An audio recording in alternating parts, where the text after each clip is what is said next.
संजय गांधी निराधार अनुदान योजना व श्रावण बाळ निवृत्ती वेतन योजना ज्या योजनेतील जे दिव्यांग बांधव आहे त्यांच्यासाठी महत्त्वपूर्ण अपडेट आहे। 2,500 रुपये जमा होण्याबाबत हा महत्त्वपूर्ण माहिती असणार आहे। आपल्या सर्वांना माहिती आहे की ऑक्टोबर महिन्यापासून हे निधी वितरित करण्यात येणार आहे। याबाबत शासन निर्णय आलेला आहे, त्याबद्दल आपण काही बोलणार नाही कारण शासन निर्णय ऑलरेडी आलेला आहे, त्याबद्दल माहिती दिलेली आहे, व्हिडिओज आहेत, आपल्या चॅनलवरती सुद्धा याबद्दल व्हिडिओ आहे।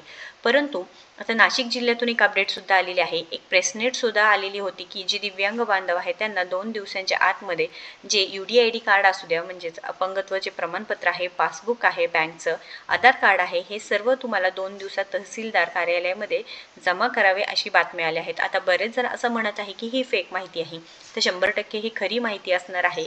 कारण तुम्हाला जर पाहायचं आहे याची ही ऑफिशियल माहिती आहे nashik.gov.in ही जी काही ऑफिशियल वेबसाईट आहे यावरती सुद्धा तुम्ही पाहू शकता संजय गांधी व श्रावण बाळ व लाभार्थ्यांची अपूर्ण कागदपत्रांची यादी यावरती क्लिक केल्यानंतर काय होतं की जी यादी आहे ज्यांचे कागदपत्र अद्यापही जमा झाले नाहीत किंवा काही प्रॉब्लेम आहेत तर सर्व इथे माहिती येत आहे, तिथे नावं येत आहेत। आता तुम्ही पाहू शकता जे कागदपत्रांचं आहे नावं दिलेले आहे, लिस्ट दिलेली आहे, या लिस्टमध्ये तुमचं नाव आहे का चेक करू शकता किंवा कागदपत्रे कोणते मिसिंग आहे हे सुद्धा माहिती दिलेली आहे।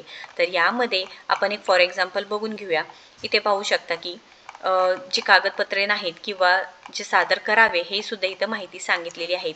2025 मधली आहे, 24 मधली माहिती आहे, सर्व माहिती इथे दिलेली आहे। त्यामुळे तुम्ही इथे खोटी माहिती कसं असू शकेल, कारण हे पूर्ण ऑनलाईन आणि शासकीय कामाचे आहेत, म्हणजे असं नाही की अनऑफिशियल माहिती आहे, ही पूर्णपणे काय की ऑफिशियल माहिती आहे, नाशिकमधून आलेली आहे माहिती। आता ही 2025 ची आहे, 26 ची आहे, तर नावं दिलेली आहेत, त्यानंतर जे कागदपत्र सबमिट केलेले नाहीत पाहू शकता तुम्ही। अर्जदार यांनी कुटुंबाचे तपशील सादर केलेले नाहीत, रेशन कार्डवरती उत्पन्न हे 30,000 इतके आहे याबाबत व आज रोजी मुलाचे वय किती आहे, कामधंदा करतो याबाबत खुलासा मागावा हे दिलेलं आहे। त्यानंतर अर्जदार यांनी एकत्रित कुटुंबाचे तपशील सादर केलेले नाहीत, उत्पन्न हे 50,000 इतके आहेत, हे सर्व इथे तुम्ही पाहू शकणार आहे। जे अर्जदार आहे किंवा जे काही लाभार्थी आहे त्यांना पूर्ण जे काही कागदपत्र नसतील, अर्जदार यांच्याकडून महानगरपालिकेचे पेन्शन घेत नसल्याबाबत NOC मागवावी, अर्जदार यांच्याकडून एकत्रित कुटुंबाचे तपशील हे पूर्ण जे वेगवेगळे लाभार्थी आहेत त्यांचे जे काही कागदपत्रे असतील, काही प्रॉब्लेम असेल, हे पूर्ण इथे या PDF मध्ये दिलेलं आहे। ही ऑफिशियल वेबसाईट आहे, तुम्ही इथे चेक करू शकता। त्यानंतर इथे प्रत्येक याचं दिलेले बघू शकता, दिव्यांग महसूल सहाय्यक महसूल मंडळ अधिकारी यांची ज्येष्ठता यादी आहे, हे सुद्धा तुम्ही इथे PDF तुम्ही चेक करू शकणार आहात, हे सुद्धा माहिती दिलेली आहे। तर हे कोणतीही फेक माहिती नाही। आता लोकमत पेपरमध्ये सुद्धा याच्याबद्दल माहिती आलेली होती, तुम्हाला माहितीच आहे की संजय गांधी निराधार योजनेसाठी एक आव्हान आहे। संजय गांधी निराधार योजना व श्रावण बाळ निवृत्ती वेतन योजनेतील दिव्यांग लाभार्थ्यांनी अपंगत्व प्रमाणपत्र, बँक पासबुक व आधार कार्डचे व व्यतिरिक्त व एक अतिरिक्त प्रत 2 दिवसात तहसीलदार संजय गांधी योजना नाशिक शहर कार्यालय समाज अथवा जवळच्या व्यक्तीमार्फत जमा करावेत असे आवाहन संजय गांधी निराधार योजनेचे तहसीलदार उषा राणी देवगुणे यांनी प्रसिद्ध पत्रकाद्वारे केले आहे।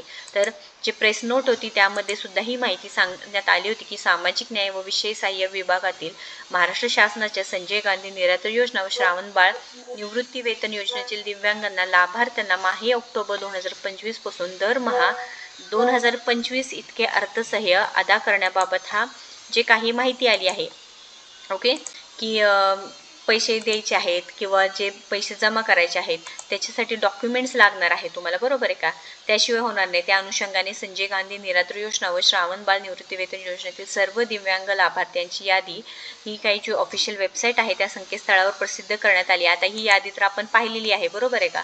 आता ही यादी तुम्ही म्हणाल आता ही फेक तर माहिती नसणार आहे, तुम्ही यादी पाहू शकता। तुम्हाला जर लिंक पाहिजे असेल तर कमेंट करा, तुमच्यापर्यंत ही लिंक पोहोचणार आहे, ठीक आहे, ही लिंक तुमच्यापर्यंत पोहोचणार आहे, 100% पोहोचणार आहे, त्यामुळे नक्कीच कमेंट करायचं आहे तुम्हाला यादी पाहिजे असेल तर। आता ज्या लाभार्थ्यांचे अद्यावत मूळ UDID म्हणजे unique disability ID card, bank passbook व आधार कार्ड प्राप्त होणार नाहीत अशा लाभार्थ्यांना माहे ऑक्टोबर 2025 पासून 2,500 इतके अर्थसहाय्य जमा होण्याची दक्षता घेण्यात यावी। तर हे तुम्हाला जमा करावेच लागणार आहे। हे तुम्हाला आता ही प्रेस नोट नाशिक शहरातील स्थानिक वृत्तपत्रात विनामूल्य ठळक अक्षरात व्यापक प्रसिद्ध देण्यात यावी हे सुद्धा सांगितलेलं आहे। तर उषा राणी देवगुणे तहसीलदार सांगोला नाशिक शहर यांनी दिलेलं आहे व लोकमत पेपरमध्ये सुद्धा याबद्दल माहिती आलेली आहे। तर दिव्यांग बांधवांना 2,500 रुपयांसाठी हे तुम्हाला काम करावंच लागणार आहे। नाशिक जिल्ह्यातली आलेली माहिती आहे। तुम्हाला यादी पाहिजे असेल तर यादी सुद्धा ही ऑफिशियल वेबसाईट आहे, तिथे तुम्ही पाहू शकता।